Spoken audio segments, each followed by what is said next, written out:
नमस्ते बच्चों, आज हम आपको शेरनी के तीसरे पुत्र की कहानी सुना रहे हैं। आइए सुनते हैं ये कहानी। किसी घने जंगल में एक शेर और एक शेरनी साथ रहते थे। वे दोनों एक दूसरे से बहुत प्रेम करते थे। हर दिन दोनों साथ में ही शिकार करने जाते और शिकार को मारकर साथ में बराबर बराबर खाते थे। दोनों के बीच में विश्वास और भरोसा भी खूब था। कुछ समय के बाद ही शेर और शेरनी दो पुत्रों के माता पिता भी बन गए। जब शेरनी ने बच्चों को जन्म दिया तो शेर ने उससे कहा कि अब से तुम शिकार पर मत जाना, घर पर रहकर खुद की और बच्चों की देखभाल करना। मैं अकेले ही हम सब के लिए शिकार लेकर आऊंगा। शेरनी ने भी शेर की बात मान ली और उस दिन से शेर अकेले ही शिकार के लिए जाने लगा। वहीं शेरनी घर पर रहती और बच्चों की देखभाल करती। बदकिस्मती से एक दिन शेर को कोई भी शिकार नहीं मिला। थक हार कर जब वह खाली हाथ घर की तरफ जा रहा था तो उसे रास्ते में लोमड़ी का एक बच्चा अकेले घूमता हुआ दिखाई दिया। उसने सोचा आज उसके पास शेरनी और बच्चों के लिए कोई भोजन नहीं है तो वह इस लोमड़ी के बच्चे को ही अपना शिकार बनाएगा। शेर ने लोमड़ी का बच्चा पकड़ा, लेकिन वह बहुत छोटा था जिस वजह से वह उसे मार नहीं सका। वह उसे जिंदा ही पकड़कर घर लेकर चला गया। शेरनी के पास पहुंचकर उसने बताया कि आज उसे एक भी शिकार नहीं मिला। रास्ते में उसे यह लोमड़ी का बच्चा दिखाई दिया तो वह उसे ही मारकर खा जाए। शेर की बातें सुनकर शेरनी ने कहा, जब तुम इस बच्चे को नहीं मार पाए तो मैं कैसे इसे मार सकती हूँ। मैं इसे नहीं खा सकती है।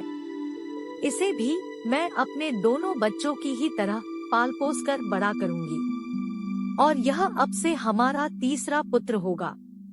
उसी दिन से शेरनी और शेर लोमड़ी के बच्चे को भी अपने पुत्रों ही तरह प्यार करने लगे।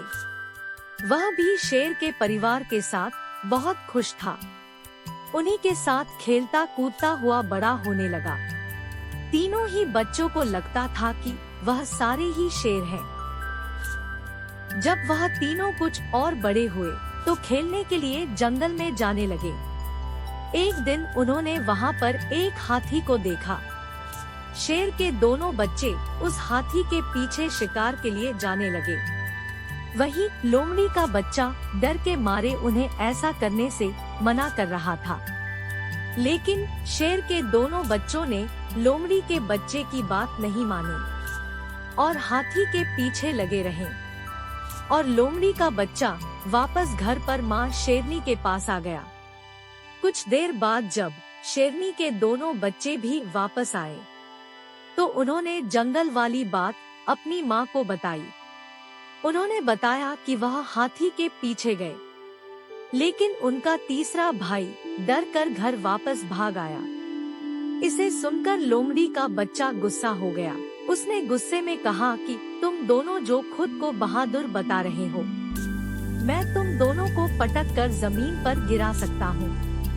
लोमड़ी के बच्चे की सुनकर शेरनी ने उसे समझाया कि उसे अपने भाइयों से इस तरह की बात नहीं करनी चाहिए।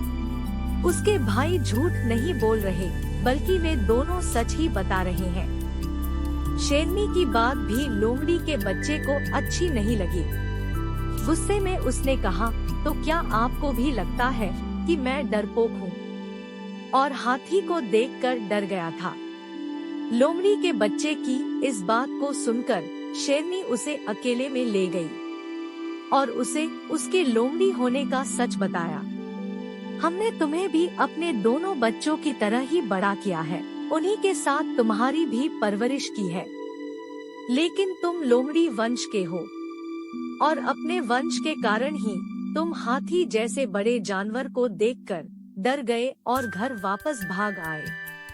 वहीं तुम्हारे दोनों भाई शेर के वंश के हैं, जिस वजह से वे हाथी का शिकार करने के लिए उसके पीछे भाग गए।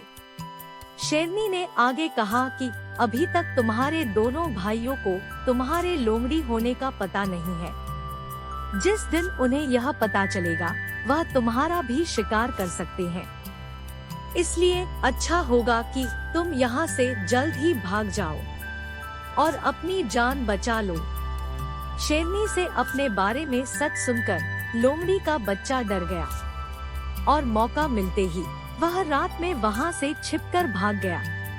कहानी की सीख।